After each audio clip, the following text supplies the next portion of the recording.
Hello' নমস্কাৰ। আহক আমি সোমাই যাওঁ আজি দ্বিতীয় পাৰ্টটোলৈ। আপোনালোকৰ যদি এই পাৰ্টটো খুব সুন্দৰ লাগে তেতিয়াহ'লে নিশ্চয় আপোনালোকে শ্বেয়াৰ কৰিব আৰু আনক শিকিবলৈ বা বুজিবলৈ সহায় কৰি দিব। ঠিক আছে, আমিও শিকোঁ আহক। গতিকে মোৰ আজি ছেকেণ্ড পাৰ্টটো হৈছে how to frame a sentence in present indefinite or simple present. আমি সকলোৱে জানো যে এটা চেণ্টেন্স বনাবলৈ হ'লে তিনিটা পাৰ্টৰ খুবেই দৰকাৰ। এটা হ'ল ছাবজেক্ট, তাৰপিছত হ'ল ভাৰ্ব, তাৰপিছত হ'ল অবজেক্ট। গতিকে ছাবজেক্ট মানেনো কি সেইটোও জানিব লাগিব আমি, নহয় জানো? ছাবজেক্ট মানে হৈছে কৰ্তা, যিজনে কৰে, আৰু তাৰপিছত হৈছে কাক কৰে বা কি কৰে সেইটো হৈছে অবজেক্ট, সেইটোক কয় অবজেক্ট। আৰু কি কাম কৰিছে, কাম, যিটো কাম বুজায়, সেই যিটো কাম কৰিছে সেইটো হ'ল ভাৰ্ব। গতিকে এই তিনিটা বস্তু নিশ্চয় থাকিবই লাগিব, ছাবজেক্ট, ভাৰ্ব আৰু অবজেক্ট। তাৰপিছত বাকীখিনি আপোনাৰ ইচ্ছা অনুযায়ী আপুনি লগাই থাকিব পাৰে।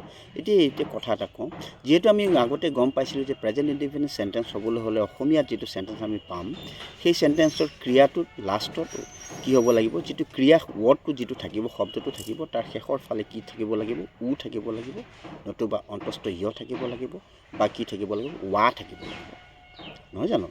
সেইকেইটা হ'লেই কি হ'ব, আমি বুজিম যে সেই চেণ্টেন্সটো প্ৰেজেণ্ট ইনডিফিনিট বা চিম্পল প্ৰেজেণ্ট হয়।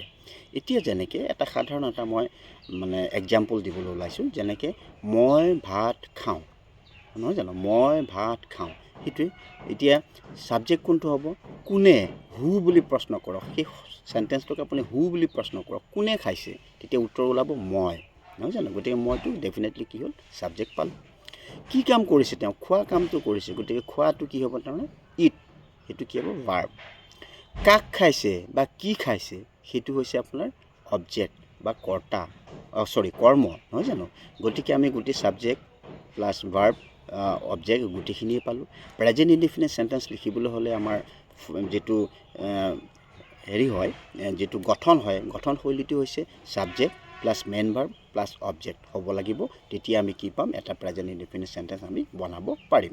গতিকে আমি এটা ছাবজেক্ট অবজেক্ট ভাৰ্ব গোটেইখিনি পালোঁ। গতিকে মই ভাত খাওঁটো নিশ্চয় কি হ'ব, মইতো ইংলিছত আই, খোৱাটো হ'ল ইট, ভাতটো হ'ল ৰাইচ, গতিকে আই ইট ৰাইচ।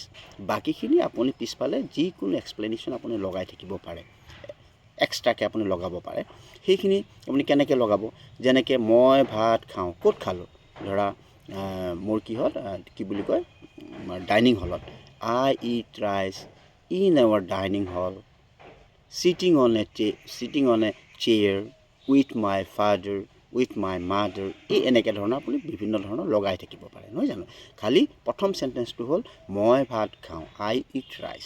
তাৰপিছৰখিনি আপোনালোকে ইচ্ছা অনুযায়ী আপোনালোকে লগাই থাকিব পাৰে, এক্সপ্লেইন কৰি থাকিব পাৰে, আৰু এক্সটেণ্ড কৰক, তাৰমানে এক্সটেনশ্যন কৰিব পাৰে আপোনালোকে। এক্সটেনশ্যন কৰি আপোনালোকে নিজৰ এক্সপ্লেনেশ্যনটোক আপোনালোকে তেনেকৈ এক্সটেণ্ড কৰি গৈ থাকক। যেনেকৈ মই ভাত খাওঁ, ক'ত খাওঁ, মই ডাইনিং হলত খাওঁ। আই eat rice in the dining হল, হ'ল কাৰ লগত, উইথ মাই, ছাপ'জ মোৰ পাপাহঁতৰ লগত, উইথ মাই পেৰেণ্টছ, হয়নে?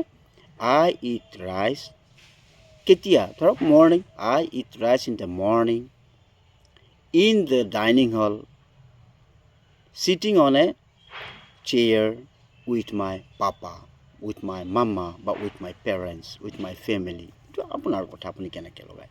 গতিকে শিকিলে নিশ্চয় আজি প্ৰেজেণ্ট ইনডিফিনিট চেণ্টেন্সটোৰ বিষয়ে, কেনেকৈ আমি প্ৰেজেণ্ট ইনডিফিনিট টেন্সৰ এটা চেণ্টেন্স বনাব পাৰোঁ, সেইখিনি শিকিলে নিশ্চয়। গতিকে তাৰপিছত আকৌ নেক্সট আহিম মই, কিছুমান ভাৰ্ব আছে, যিবিলাক ভাৰ্ব কয় অক্সিলিয়েৰী ভাৰ্ব, আৰু কিছুমান ভাৰ্ব আছে মেইন ভাৰ্ব। অক্সিলিয়েৰী ভাৰ্ব মানেনো কি, মেইন ভাৰ্ব মানেনো কি, অক্সিলিয়েৰী ভাৰ্ব ইউজ হ'লে এটা চেণ্টেন্স যিটো প্ৰেজেণ্ট ইনডিফিনিট হ'বনে নহ'ব, যিহেতু মই অলপ আগতে কৈছোঁ subject plus main verb plus object হ'লেহে এই ফৰ্মত থাকিলেহে কি হয়, প্ৰেজেণ্ট ইনডিফিনিট হয়।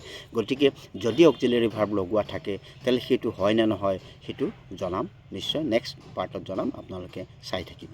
ঠিক আছে, থেংক ইউ ভেৰি মাছ। আৰু যদি খুব ভাল লাগিছে ভিডিঅ'টো আপোনালোকে শ্বেয়াৰ নিশ্চয় কৰিব। Thank U.